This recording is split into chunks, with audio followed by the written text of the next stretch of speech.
إن الحمد لله نحمده ونستعينه ونستغفره ونعوذ بالله من شرور أنفسنا وسيئات أعمالنا من يهده الله فلا مضل له ومن يضلل فلا هادي له وأشهد أن لا إله إلا الله وحده لا شريك له وأشهد أن محمدًا عبده ورسوله أما بعد فإن خير الحديث كتاب الله وأحسن الهدي هدي محمد صلى الله عليه وسلم وشر الأمور محدثاتها وكل محدثة بدعة وكل بدعة ضلالة وكل ضلالة في النار فأعوذ بالله السميع العليم من الشيطان الرجيم بسم الله الرحمن الرحيم وهو الذي خلق من الماء بشرا فجعله نسبا وصهرا وقال النبي صلی اللہ علیہ وسلم صل من قطعک۔ معزز مکرم محترم سامعین کرام، بزرگوں اور دوستوں،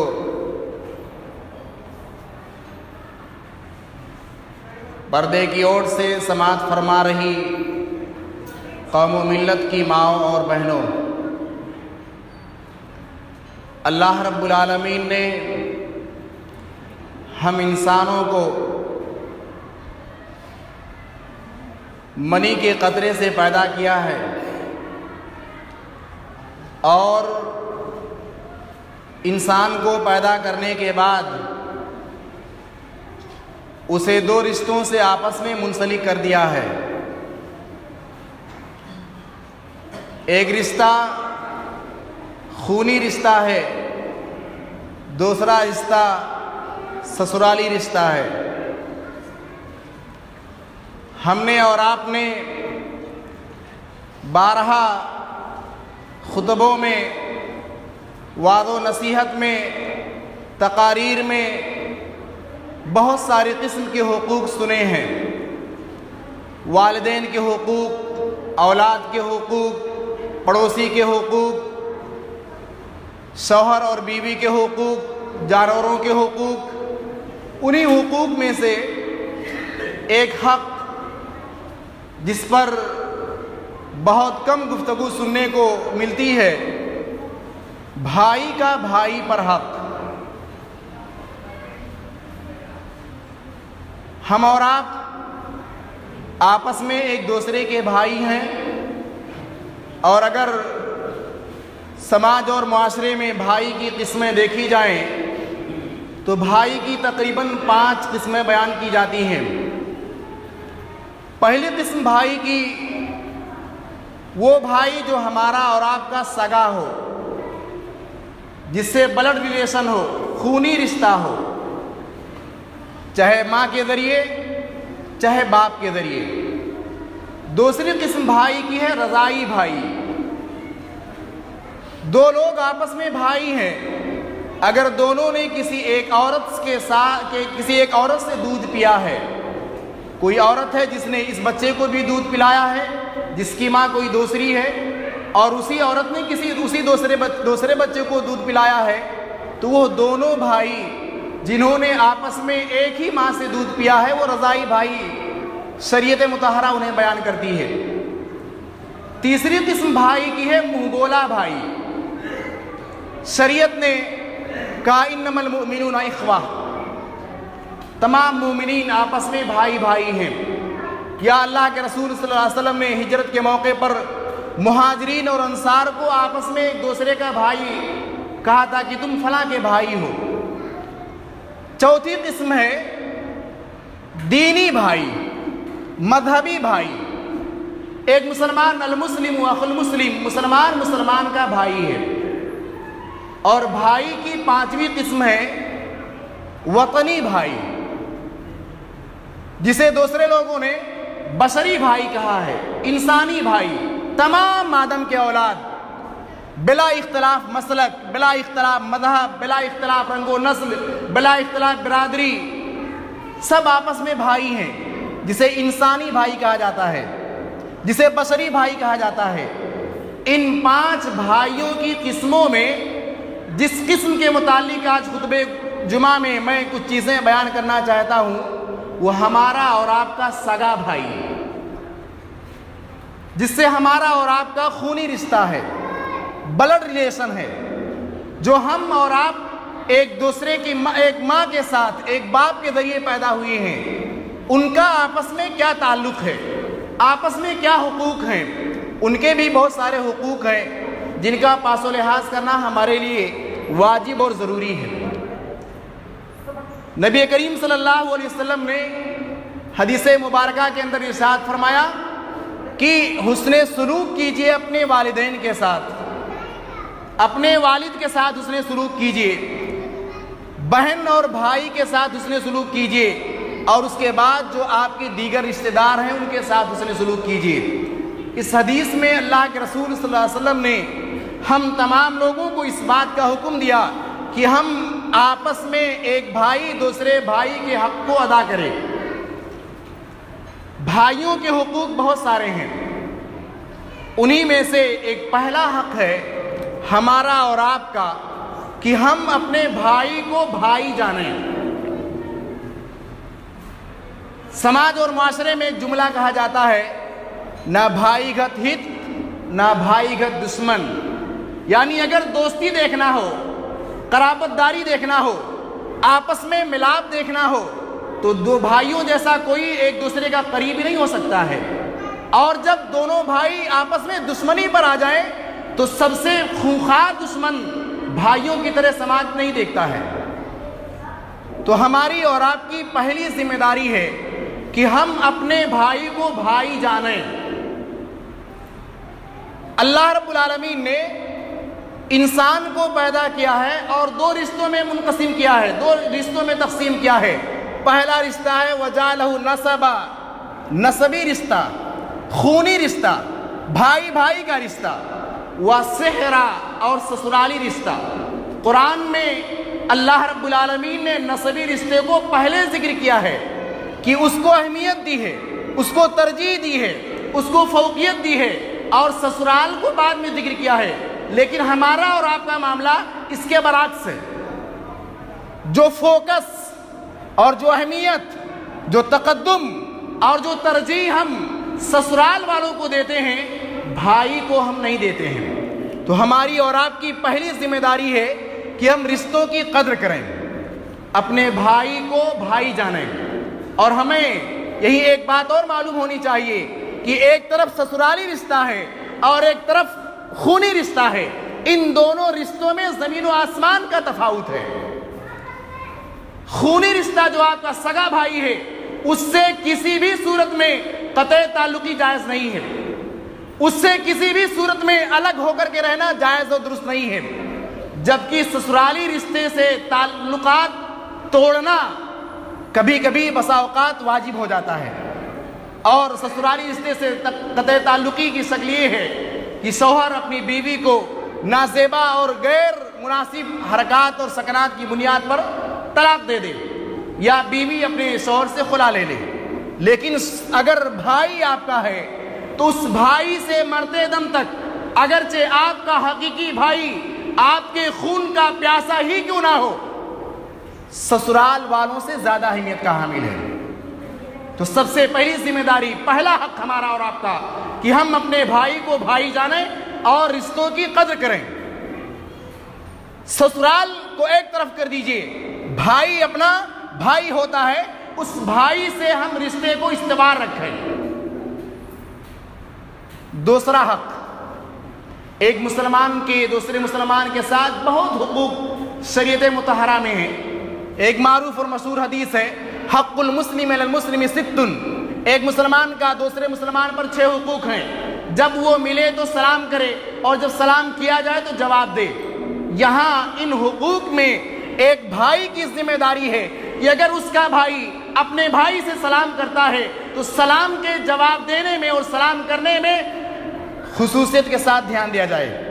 بھائی اگر مریض ہوتا ہے تو اس کی عیادت واجبی طور پر ہماری اور آپ کی ذمہ داری ہے کہ ہم اس کی عیادت کرنے جائیں۔ بھائی کا اگر انتقال ہوتا سگے بھائی کا تو اس کے جنازے میں شرکت ہمارے لیے لابدی ہے، امر ہے، واجبی چیز ہے۔ تو جو باہمی حقوق ہیں ان حقوق کی ادائیگی میں ہم اپنے سگے بھائی کو فوقیت دیں، ترجیح دیں، پاس و لحاظ رکھیں۔ سسرال کی اگر ساس مر جائے، ساس یا سسر کا انتقال ہو جائے، سالی یا سرحج کا انتقال ہو جائے، بابو فلائٹ سے آ رہے ہیں، لیکن اگر سگے بھائی کا انتقال ہو جائے تو کہتے ہیں بہت کرائسس ہے، بزنس بالکل ٹھپ ہے، پیسہ نہیں ہے کہ ہم فلائٹ سے آ سکیں، ایسا کرو آپ لوگ تدفین اور تکفین کر دو۔ یہ ہمارا اور آپ کا رویہ ہے، جبکہ سسرال آپ کو کئی مل سکتے ہیں، کئی سسرالی رشتے آپ کو مل سکتے ہیں، ایک نہیں چار بے وقت سسرال رکھیے، لیکن بھائی آپ کو دوبارہ نہیں مل سکتا ہے۔ تو یہ ہماری اور آپ کی ذمہ داری ہے کہ ہم اپنے بھائیوں کی قدر کریں اور جو باہمی حقوق ہیں ان کی ادائیگی میں ہم پیش رہیں۔ بھائی کا تیسرا حق، بھائی کا تیسرا حق یہ ہے کہ ہم بھائی کے ساتھ خیر خواہی کریں، اسے دیندار بنانے کی کوشش کریں۔ اگر ہم دیکھتے ہیں، ایک بھائی دیکھتا ہے کہ میں نماز پڑھنے کے لیے آتا ہوں، میرا سگا بھائی نماز کے لیے نہیں آ رہا ہے، تو ہمیں فکر دامن گیر ہونی چاہیے کہ اس کو پکڑ کر کے مسجد تک لائیں۔ اگر ہمارا سگا بھائی بدعقیدے کا شکار ہے، شرک پر مبتلا ہے، بدعات اور خرافات میں مبتلا ہے، حرام کاموں میں مبتلا ہے، تو ایک سگے بھائی کی ذمہ داری ہے کہ اپنے سگے بھائی کی اصلاح کرتے ہوئے حرام کاموں سے روکے، بدعات سے روکے، شرک سے روکے، خرافات سے روکے، بدعقیدگی سے روکے۔ نبی کریم صلی اللہ علیہ وسلم کو اللہ رب العالمین نے جب رسالت کی دولت سے سرفراز کیا اور حکم دیا کہ جائیے دعوت و تبلیغ کیجئے، تو پہلا حکم نازل ہوا وَأَنذِرْ عَشِيرَتَكَ الْأَقْرَبِينَ۔ نبی غیروں میں نہیں، پاس پڑوس میں نہیں، پہلے اپنے گھر کی اصلاح کیجئے، گھر والوں کو ڈرائیے، اپنے قریبی رشتہ داروں کو ڈرائیے، اور ہمارے قریبی رشتہ داروں میں ہمارے بھائی سے زیادہ کوئی قریبی نہیں ہو سکتا ہے۔ تو ہماری ذمہ داری ہے کہ بڑے بھیا اگر نماز پڑھتے ہیں تو چھوٹے بھیا کو بھی پکڑ کر کے لائے، چھوٹا بھائی اگر نماز پڑھ رہا ہے تو بڑے بھائی کو پکڑ کر کے لائے۔ یہ ہماری اور آپ کی خونی رشتے کا تقاضا ہے کہ ہم اپنے بھائی کو دیندار بنائیں۔ کتنے بھائی مسجد میں آتے ہیں، دوسرا بھائی خراٹے کی نیند لے رہا ہے۔ تو ہمارے اوپر تیسرا حق ہے کہ ہم اپنے بھائیوں کے خیر خواہ بنیں۔ ہمارا اور آپ کا، ایک بھائی کا دوسرے بھائی پر ایک حق یہ بھی ہے کہ ہم اپنے بھائی کی مالی تعاون کریں۔ اگر میرا بھائی پریشان ہے اور میں عیش و تنعم کی زندگی گزار رہا ہوں تو میرا جینا اکارت اور بیکار ہے۔ ہمیں چاہیے کہ ہم اپنے بھائی کی تعاون کریں۔ ایک تصور ہمارے اور آپ کے ذہن و دماغ میں ہے، سماج اور معاشرے میں یہ بات کہی جاتی ہے کہ بھائی کے مال میں بھائی کا حق نہیں ہے، حالانکہ ایسی بات نہیں ہے۔ بھائی کے مال میں بھائی کا حق کبھی کبھی واجب ہو جاتا ہے۔ تفصیل بہت لمبی ہے، اختصار کے ساتھ میں بیان کرنا چاہوں گا۔ ہماری ذمہ داری ہے کہ اپنے بھائی کی مالی تعاون کریں، مال کے ذریعے، جائیداد کے ذریعے ہم مدد کریں۔ دیکھا یہ جاتا ہے ایک بھائی کا کھیت جل کر کے رات ہو رہا ہے، ٹائم سے نہ بیج ڈال سکا ہے نہ اور کوئی کام کر سکا ہے، دوسرے بھائی کی کھیتیں لہلہا رہی ہیں، یا اتفاق سے ایک بھائی کی کھیت جل گیا، پوری فصلیں جل گئی، اور دوسرا بھائی اچھی فصل کاٹ رہا ہے۔ جس کی فصل جل گئی ہے وہ نان شبینہ کا محتاج ہے، اور یہ داد دے رہا ہے، ایسے تنعم کی زندگی گزار رہا ہے۔ ہماری اور آپ کی ذمہ داری ہے کہ اپنے بھائی کی مالی تعاون کریں۔ اس کی ایک شکل یہ ہے، جیسا کہ میں نے کہا کہ ہم اور آپ مانتے ہیں کہ بھائی کی کمائی میں بھائی کا حق نہیں ہے، ایسا نہیں ہے۔ میں نے کہا کبھی کبھی بسا اوقات کچھ حالات اور کنڈیشن ایسے ہیں کہ بھائی کی کمائی میں بھائی کا حق واجب ہو جاتا ہے، خاص طور پر وراثت کے معاملے میں۔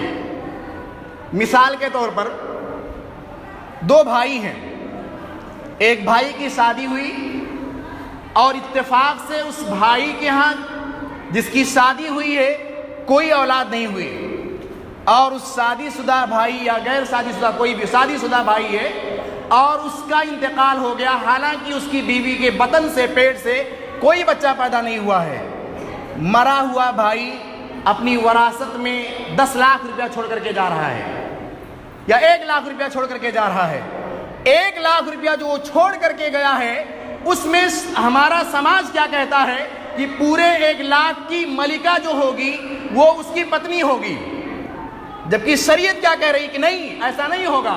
اگر بھائی کا انتقال ہوا ہے اور اس کی بیوی کے سے کوئی بیٹا پیدا نہیں ہوا ہے تو ایسی صورت میں اس 1 لاکھ روپے میں صرف 25,000 بیوی کو ملے گا۔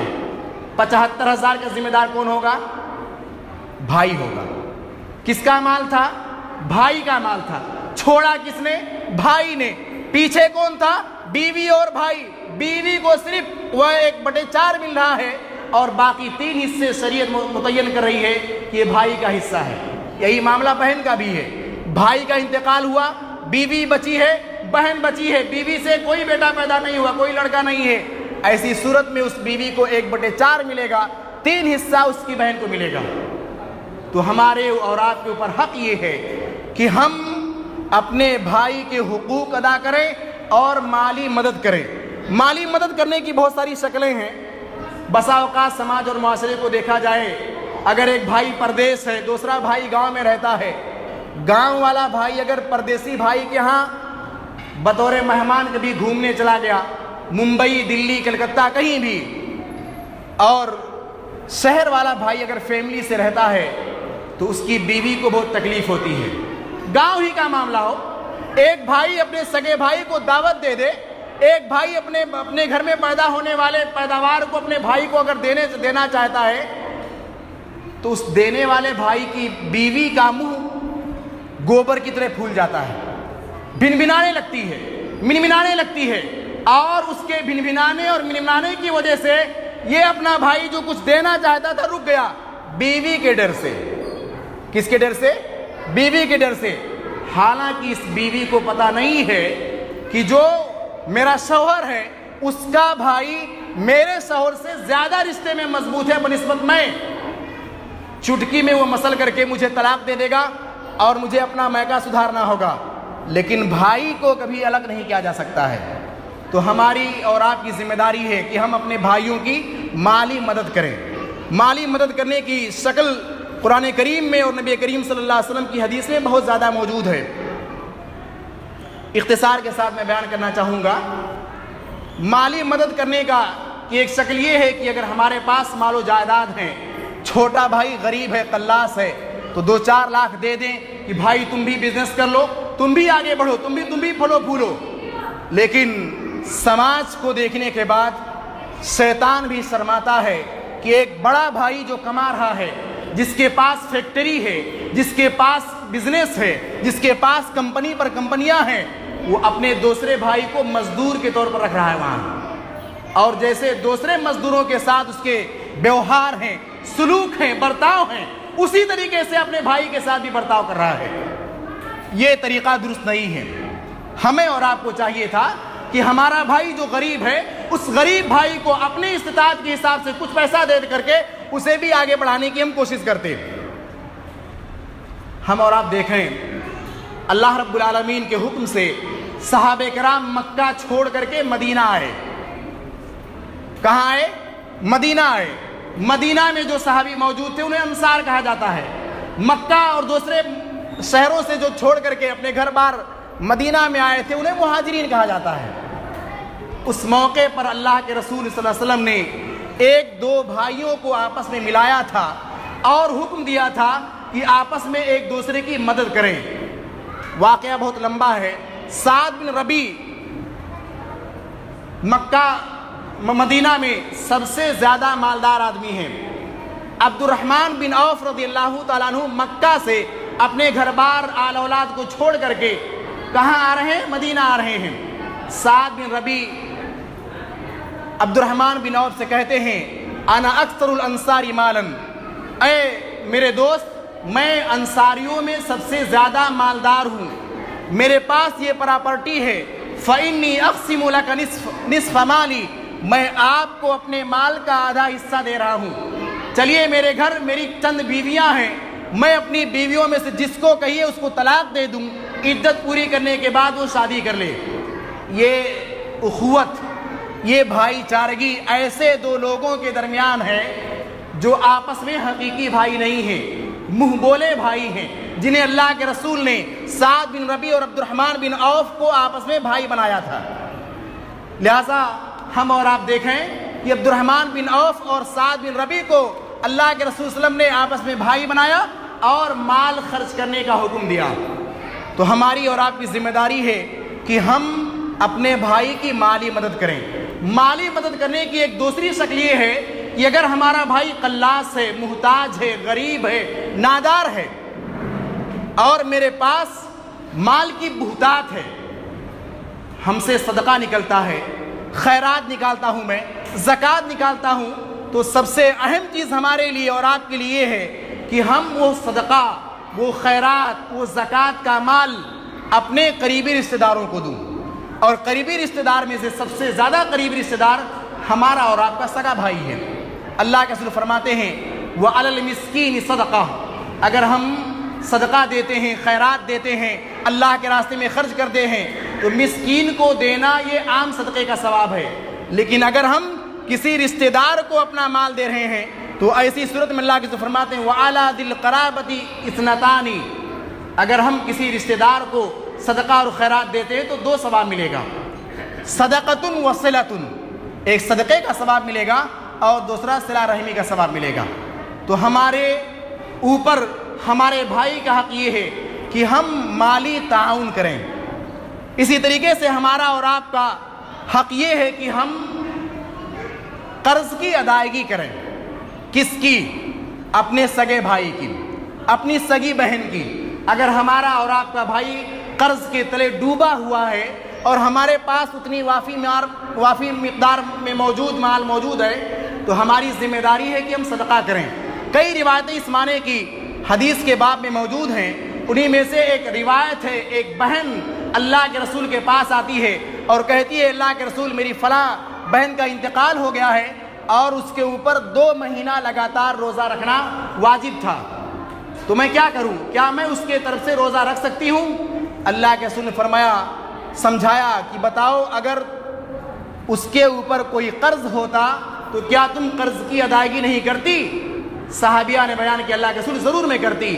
اللہ کے رسول نے فرمایا فَدَيْنُ اللَّهِ أَحَقُّ أَن يُقْضَى بِهِ، تو اللہ کا قرض اس بات کا زیادہ حق رکھتا ہے کہ اسے ادا کیا جائے۔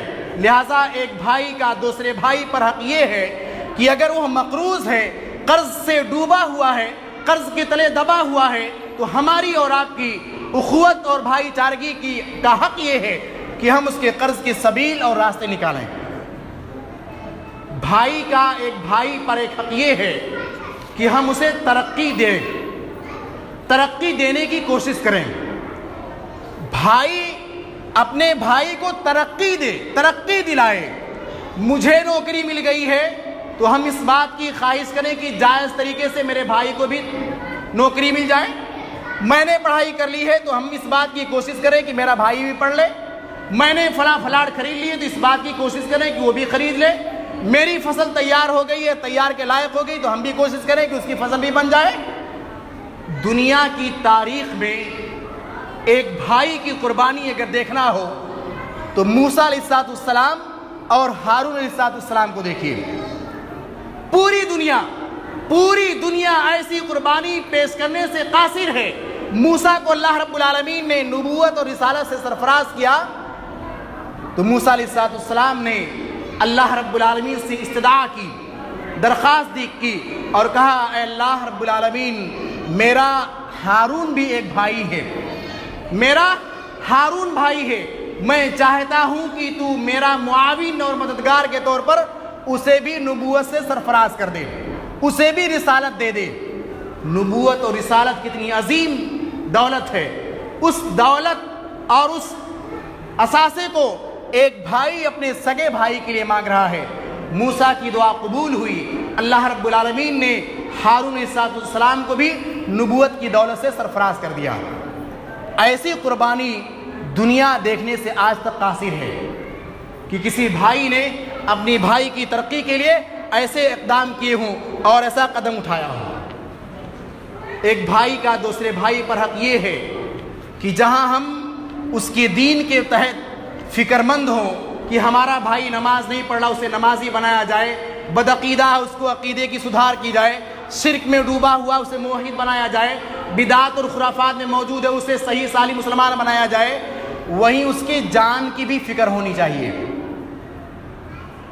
کہیں میرے بھائی کی جان نہ چلی جائے، کہیں میرے بھائی کی جان نہ چلی جائے، اس کا بھی فکر مند ایک بھائی کو ہونا چاہیے۔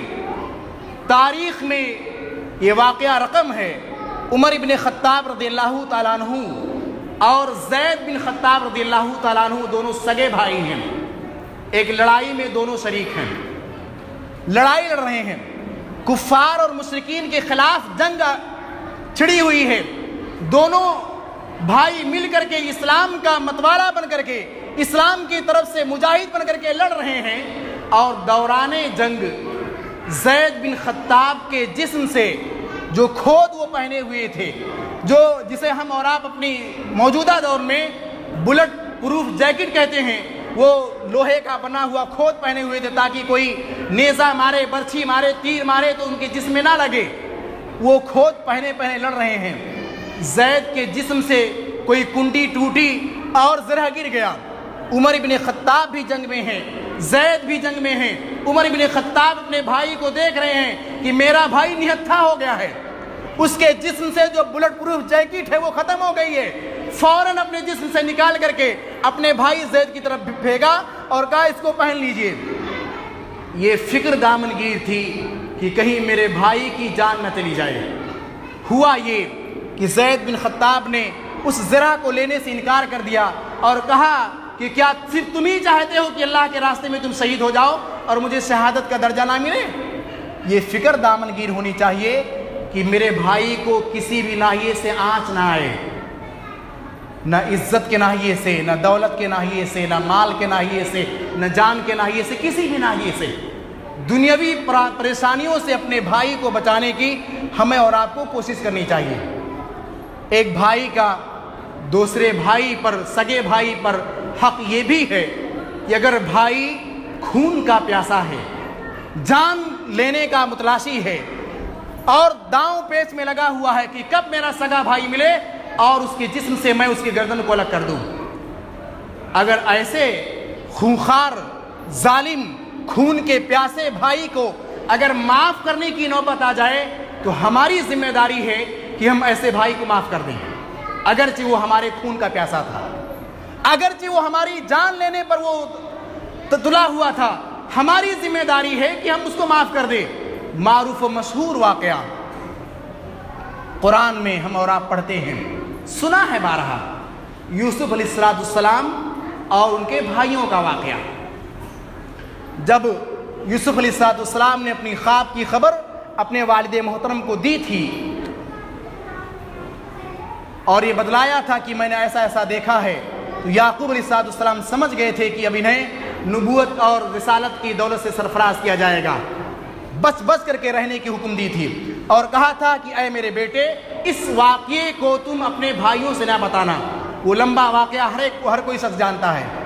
بھائیوں نے حسد اور جلن میں اپنے یوسف کو، اپنے سگے بھائی یوسف کو لے جا کر کے کنویں میں ڈال دیا تھا۔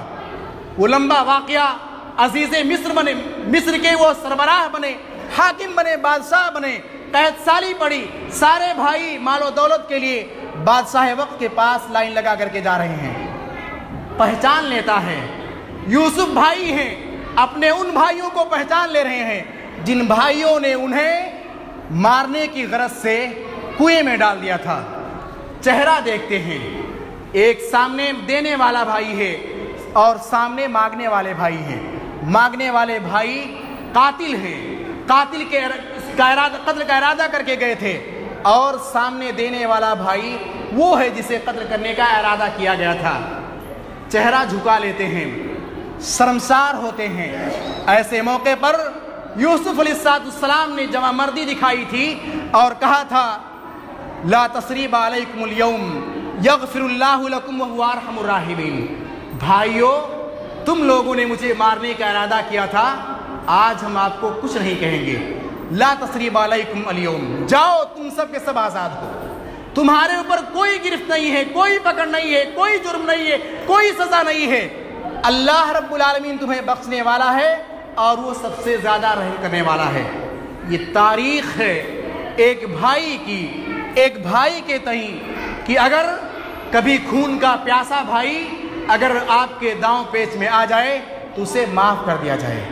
معمولی زمین کے لیے اسی دھرتی پر ایک سگے بھائی کو قتل کر دیا ہے۔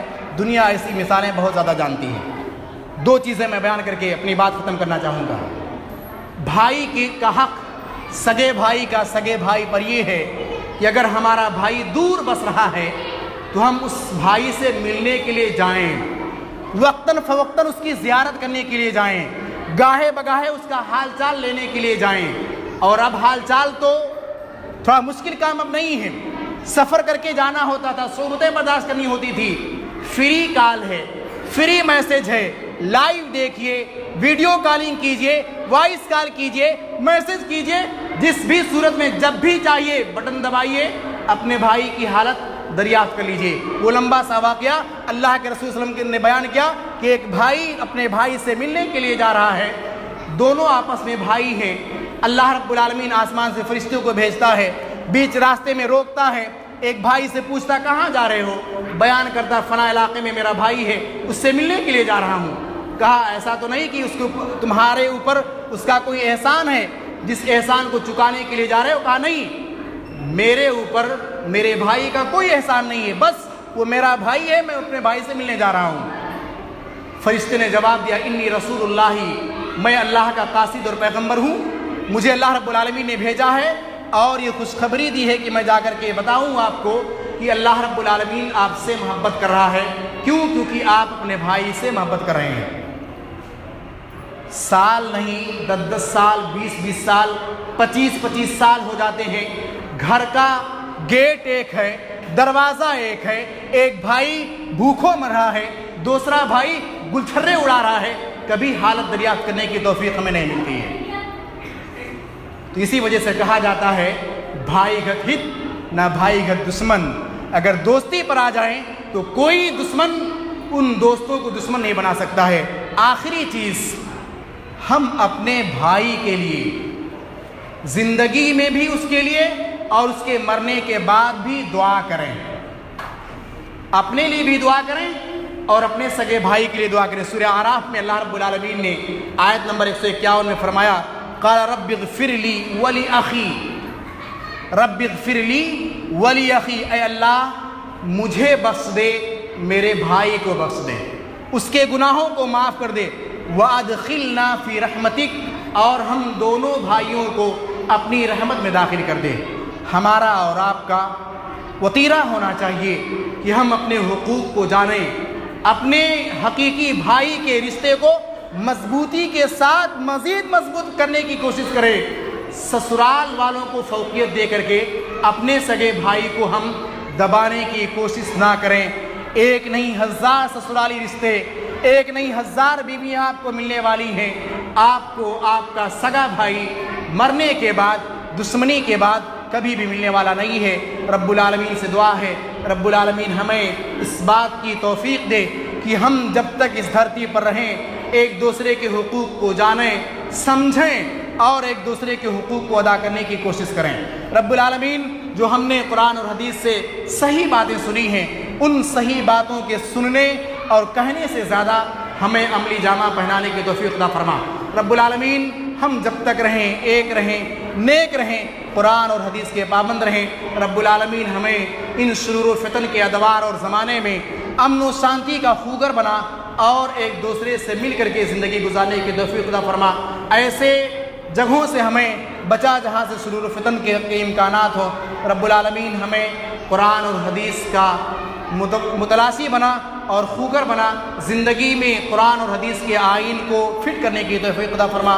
بارک اللہ لنا ولکم فی القرآن العظیم ونفعنا وإیاکم بالآیات والذکر الحکیم انہ تعالی جواد کریم ملک بر رؤوف رحیم۔